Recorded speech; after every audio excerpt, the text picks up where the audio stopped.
In the midst of the hustle and bustle, a man returned home after a long day at work. But before he could rest, his phone began ringing incessantly. Along the coast, rumors about aliens spread like wildfire. People's eyes were glued to the skies, wondering if we are alone in this universe. Tales of alien encounters have existed for centuries, some dismissed as mere fantasy, others remaining as unnerving mysteries. But what if these stories were true? What if there was someone once abducted and forever altered by an encounter with extraterrestrial beings? Whispered rumors about this man began to circulate. He has a story unlike any other. He claims not only to have seen aliens, but also to have experienced things that defy human understanding. His tale challenges everything we thought we knew about the cosmos, about reality itself. In this video, prepare to have your perceptions shaken as we delve into the unimaginable truth about aliens revealed by the man who was taken. In 1989, Alec drove to Auckland from his native city of Rotorua on a cold morning in early February. In early February 1989, a man got into his car in his native hometown Rotorua and drove to the city of Auckland, New Zealand. On the mountainous road, the average travel duration was around 3 hours, but when he reached his destination, he was surprised to learn that he had been absent for 10 days. He had no idea where he had been all these days. Also, after he reached his destination, he suffered from headaches, fatigue, and blurred vision. On being questioned by relatives about where he had been all these days, he had no answer. Later, when a few days passed, suddenly one day, Alec told his friends and relatives that he had been in a secret alien base where he had been briefed about their superior civilization. Also, he revealed that it all occurred on a steep bend in the mountain. He further stated that he was in an unfamiliar environment with bright light. Alec thought he was seeing a ghost when he saw several strange extraterrestrial creatures before him because he believed that he had died and that his spirit was traveling outside his body. It happened at the same time that Alec found out that he could control his thought process. Stay tuned, the story is just getting interesting. In no time, the first group was joined by 3 more creatures. All the extraterrestrial creatures were fragile and tall, with large heads and narrow eyes. As compared to humans, their heads were wider. Though these creatures were silent, Alec telepathically felt their presence. The aliens took Alec down a hallway, and when he came to the end, he saw weird-shaped buildings. A machine was then set up for him. The machine took his body shape when he was placed inside it. It is reported that aliens use these replicated structures to exist physically on Earth. Moreover, they demonstrated extremely advanced technologies capable of altering people's consciousness. Alec also claims that he was on another planet when aliens abducted him. He asserts in his comments that he witnessed advanced organic technology. In his statements, Alec also revealed that there were spaceships controlled by consciousness and merged with it. According to Alec, a higher realm exists where people can still not reach it. Even though these extraterrestrial creatures appeared very similar to humans, they were technologically advanced. As they possessed biological technology, their vibration and spirituality were linked to that. Are we alone in the universe? It's a question scientists have tried to answer for a long time, and we may be a step closer to answering that question. A team of Harvard researchers believe they have discovered fragments of alien technology. As a result, their bodies were less dense, allowing them to move more freely through space. Additionally, Newland wrote about aliens with unusual organic technology, and that the homes of these aliens were changed to meet their needs and were responsive to external stimuli. They could grow anything they desired, such as plants and animals. Mind control piloted their spaceships. They were part of an organic origin. He could sense from the inside of the spaceship that it was some sort of animal or plant. Instead of consuming solid food like humans, these aliens drank something similar to monatomic gold, which was a kind of solution. The main thing these animals cared about was being kind. Differences between humans were another point of concern for these creatures. Aliens believed that being kind could have a significant impact on the whole world. They possessed such powers that they could even influence humans. In 1995, Alec Newald contacted Nexus magazine and asked them to publish his book, Coevolution. There, he revealed that he had been abducted by aliens and had spent 10 days in the shelter, the homeworld of aliens, and how he had returned to Earth. His story equally created controversy and admiration. He provided enough facts and details in the story so that someone could quickly determine that it was an actual incident and not a made-up story. Later, in 1996, he was even invited to the Nexus conference by the creators of the Nexus magazine to tell his story publicly. After that, he was visited and interrogated by many government officials, researchers, and scientists, and they also believed in his claims. As a result, this man's story became a part of the annals of American folklore. Alec has become the subject of tests and research, but the sad part is that the officials are more interested in the aliens' technology than Alec. However, the more the former prisoner, Alec, discussed his experience, the more intolerable it became for him to live. His story was viewed ironically and suspiciously by his family and close ones. Some even thought that Alec had gone crazy. But that's not all. There are still many individuals who have experienced such incidents, but they fear skeptics. What other individuals have aliens abducted? Antonio Villas-Boas was a Brazilian farmer who claimed to have been abducted by extraterrestrials in 1957.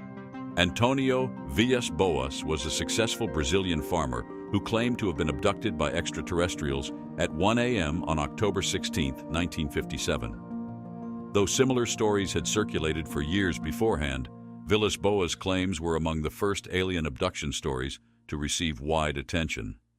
Some skeptics today consider the abduction story to be little more than a hoax, although Boas nonetheless reportedly stuck to his account throughout his life.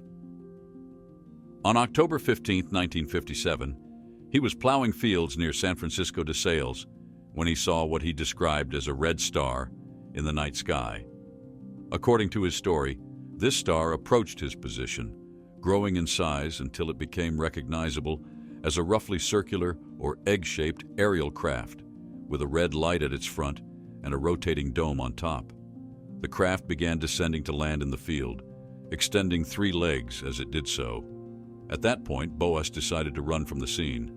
The narrative quickly takes an unexpected turn.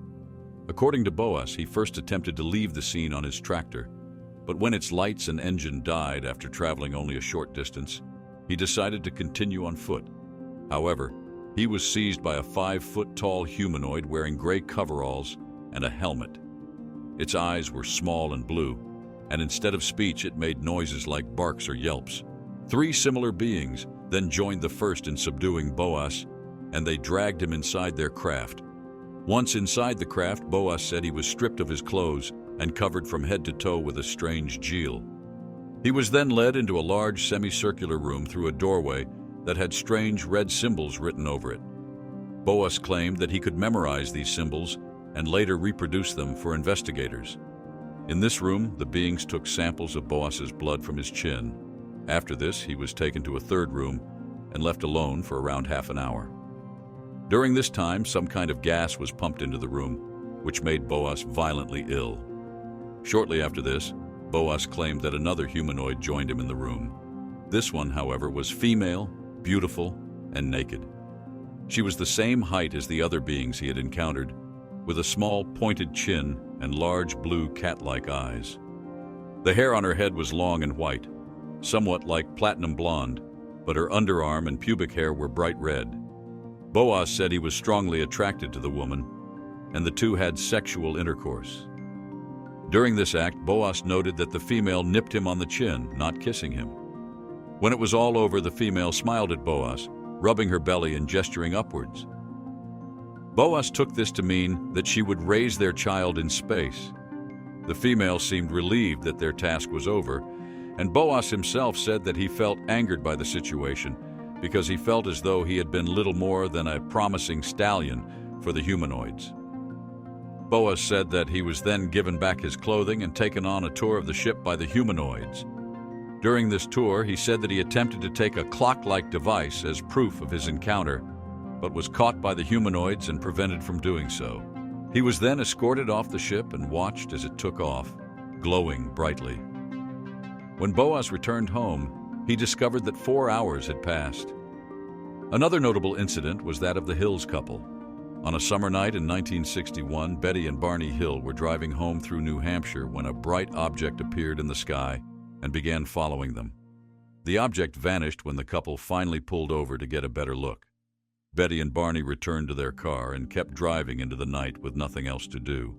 The encounter left them rattled, but what came next was even more arresting. The following day, the Hills realized they couldn't remember anything from almost 2 hours of their drive. Time itself had disappeared, so the couple began looking for help, hoping to uncover what happened that mysterious night. In a 6-hour interview, the Hills related all they could remember of the UFO encounter. Barney stated that he had developed a mental block and that he suspected there were some portions of the event that he did not wish to remember. He described in detail all that he could remember about the craft and the appearance of the somehow not human figures aboard it.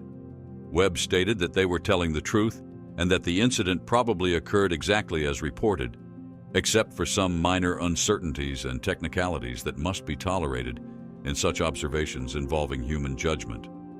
But then, something strange happened. 10 days after the alleged UFO encounter, Betty began having a series of vivid dreams, which continued for 5 successive nights. She stated that she experienced them with a degree of detail and intensity that she had never had before. After the 5th night, they stopped and never recurred, though they occupied her thoughts during the day. He was sympathetic, but not too concerned when she mentioned them to Barney, and the matter was dropped. Betty did not mention them to Barney again. In November 1961, Betty began writing down the details of her dreams. In one dream, she and Barney encountered a roadblock and men surrounding their car. She lost consciousness, but struggled to regain it. Then she realized that 2 small men were forcing her to walk in a forest at night, and saw Barney walking behind her, though when she called to him, he seemed to be in a trance or sleepwalking. The men stood about 5 feet to 5 feet tall and wore matching blue uniforms with caps similar to those of military cadets. They appeared nearly human, with black hair, dark eyes, prominent noses, and bluish lips. Their skin was a grayish color. She and Barney were taken to their car, where the leader suggested that they wait to watch the craft's departure. They did so, and then resumed their drive home. Under hypnosis with Dr. Benjamin Simons, Barney reported that the binocular strap had broken when he ran from the UFO back to his car. He recalled driving the car away from the UFO, but afterward, he felt irresistibly compelled to pull off the road and drive into the woods. He eventually sighted 6 men standing on the dirt road. The car stalled and 3 of the men approached it. Barney described the beings as generally similar to Betty's hypnotic recollection. He said the beings stared into his eyes with a terrifying, mesmerizing effect. Under hypnosis, Betty's account was similar to her 5 dreams about the UFO abduction, with some notable differences, mainly about her capture and release. Also, the technology of the craft was different. The short men differed significantly in physical appearance, and the sequential order of the abduction differed. However, Barney's and Betty's memories of hypnotic regression were consistent with one another. Another incident involved a woman who was abducted from a 12th floor apartment in Manhattan and floated out the window. In this case, the UFO occupants wanted this to be seen for various complicated reasons. It was not masked or hidden. Even though it was 3 in the morning, this woman was witnessed floating with the 3 aliens below the UFO, 12 stories up, by several different people I had heard from. One who witnessed this incident described her absolute terror when she saw this sight from the Brooklyn Bridge.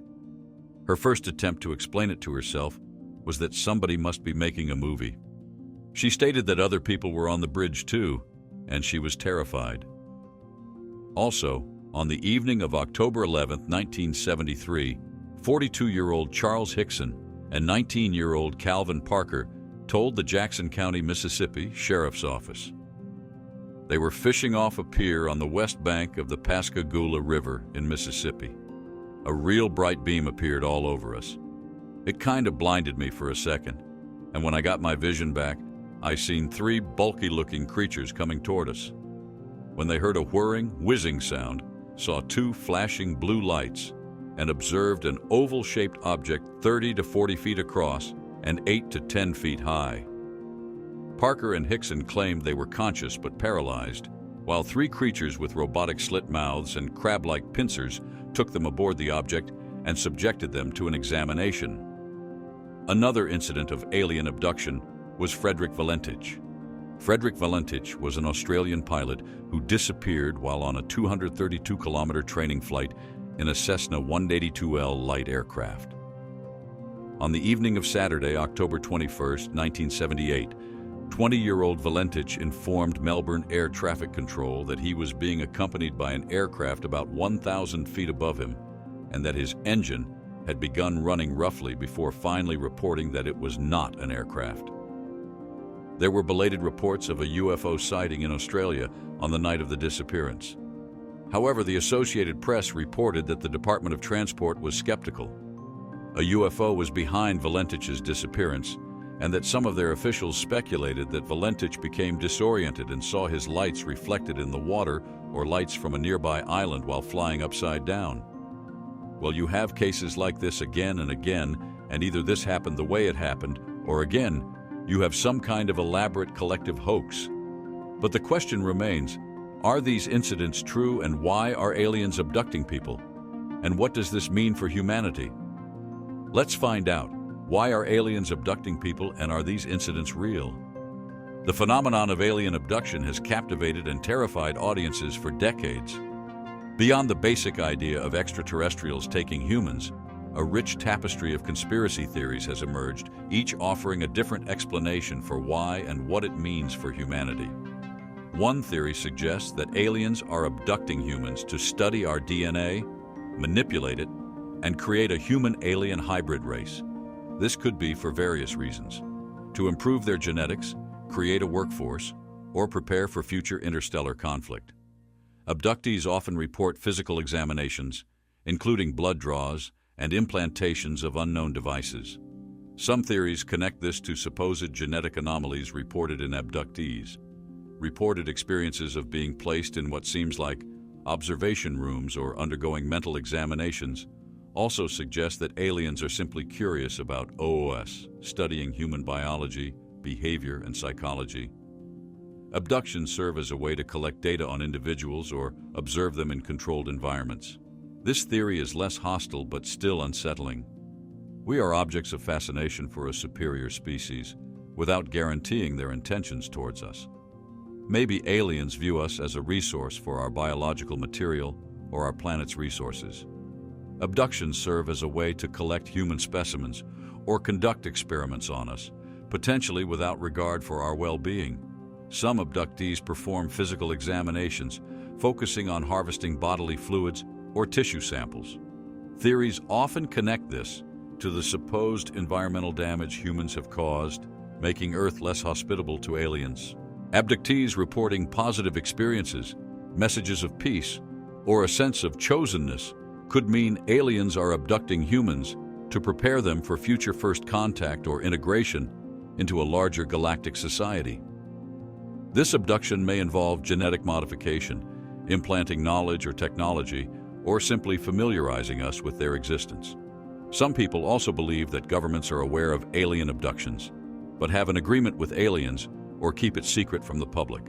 This secrecy could be due to fear of panic and a desire to exploit alien technology for military purposes. Another theory suggests that aliens are looking for a new home. There is considerable rocky real estate in the galaxy for aliens to consider moving home. Still, a terrestrial planet might need to offer more than just a habitable zone locale to support complex life. Communities of hardy microbial cells thriving off inorganic energy deep underground might be able to survive pretty much anywhere. But complex life requires much narrower environmental conditions on the surface. Various features of the Earth beyond our warm oceans are crucial to maintaining a stable surface environment for geological periods. These include plate tectonics acting to regulate the climate, a large moon preventing the spin axis of the planet from wobbling too much, and a global magnetic field for deflecting aside the solar wind and preventing the atmosphere from being blown away into space. For these reasons, planets like the Earth may be rare, presenting particularly desirable targets for alien colonization. These theories raise more significant questions about humanity's place in the universe. Do we stand alone, or are we being observed and manipulated by unseen forces? Is there a future for humanity among the stars, or are we simply lab rats or a resource to be exploited? However, the phenomenon continues to intrigue us. The possibility of extraterrestrial life and the question of where we stand in the cosmos remains a powerful motivator for scientific exploration. With billions of planets and moons in the universe, it's also doubtful that Earth is the only home to intelligent life. Although humans would say, we've been an intelligent species for hundreds of thousands of years, distant aliens wouldn't have been able to detect that we were any more intelligent than microbes until we started developing technology. When looking for intelligent alien life, we might look for things like radio or laser signals being transmitted, industrial pollutants in an atmosphere, widespread use of artificial lights illuminating a planet's night side, and other things that can be detected from afar. Since humans invented the means of radio communication, we've been looking for this transmission from other places in space. Now that we know how to send information via laser signals, we also look for these in distant space. These are both part of a field of study known as SETI, which means the search for extraterrestrial intelligence. After all this time listening, we still haven't detected any undeniable alien signals. This prompts the question, if intelligent life exists, why haven't we heard from them? This question is the basis of the Fermi paradox, named after Italian-American physicist Enrico Fermi. The Fermi paradox points out that if there were many alien civilizations capable of interstellar communication or even travel, we should have received signals by now, or even visitors. The fact that we haven't suggests that the development of technologically advanced alien life might be uncommon. We might not be the only spacefaring, radio-communicating species in the universe. Still, our nearest neighbors might be unfathomably far away, too far to detect using the limited means available. Although there's no evidence yet that aliens are out there, let alone that they've come to visit us. The likelihood of extraterrestrial life is so high that we simply must keep searching. With every mission to explore another world, every space telescope peering at a distant star system, and every radio telescope listening for signals from another civilization, we Earthlings are learning more about the cosmos we inhabit, and in doing so, about ourselves and where we come from. And even if we never find other life forms beyond our planet, there's comfort in knowing that in the vastness of the universe, we're almost certainly not alone. I hope you enjoyed this video. Please like, comment, and subscribe. We look forward to seeing you in our next video.